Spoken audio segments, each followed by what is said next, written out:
Hallelujah, യേശുവേ നന്ദി, യേശുവേ സ്തുതി. പ്രിയപ്പെട്ടവരെ, ഒരു വ്യക്തിയെ അവന്റെ വ്യക്തിത്വം, അവന്റെ മേന്മ ആ വ്യക്തിയിൽ തിരിച്ചറിയുന്നത് എപ്പോഴാണ്? ആ വ്യക്തിക്ക് ഉണ്ടായിരിക്കേണ്ട ഏറ്റവും പ്രധാനപ്പെട്ട ഗുണം, അല്ലെങ്കിൽ മറ്റുള്ളവർക്ക് ഈ ഗുണമുണ്ട് എന്നുള്ള ഒരു തിരിച്ചറിവ്, അതെന്താണ്? ഒന്ന്, എനിക്ക് കുറവുണ്ട്,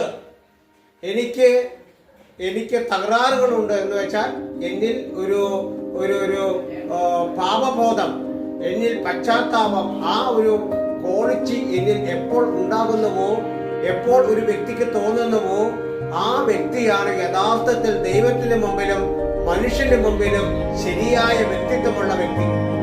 ഉശിയാ രാജാവ് മരിച്ച വർഷം, അതായത് യെശയ്യാ പ്രവാചക പുസ്തകം 6-ാം അധ്യായത്തിന്റെ 5-ാമത്തെ വാക്യത്തില് യെശയ്യാ എന്ന പ്രവാചകൻ ദൈവത്തെ തന്റെ കണ്ണുകൾ കൊണ്ട് കണ്ടു കഴിഞ്ഞപ്പോൾ ആ വ്യക്തിക്ക് തന്റെ കുറവ് മനസ്സിലായി. അപ്പോൾ ഒരു വ്യക്തിയുടെ കുറവ് ആ വ്യക്തിക്ക് മനസ്സിലാകണമെങ്കിൽ ദൈവത്തെ കണ്ടെത്തണം, ദൈവത്തെ കാണണം.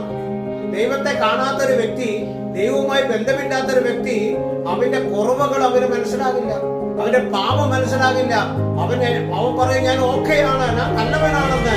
എന്നാൽ ദൈവത്തെ കണ്ടെത്തുന്ന ഒരു വ്യക്തിക്ക് ഈ കുറവ് കണ്ടെത്താൻ കഴിയും. ഈ കുറവ് കണ്ടെത്തി കഴിഞ്ഞാൽ ഞാൻ പാപിയാണ്, ഞാൻ കുറവുള്ളവനാണ് എന്ന് ദൈവത്തോട് ഏറ്റുപറയുന്ന ഒരു വ്യക്തിയെ സംബന്ധിച്ചിടത്തോളം ദൈവം അവന് ഇടപെടും, ദൈവം അവനെ രക്ഷിക്കും.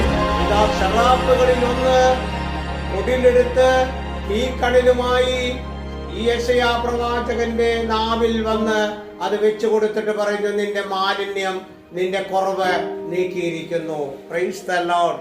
ഹല്ലേലൂയ. യേശുവേ നന്ദി.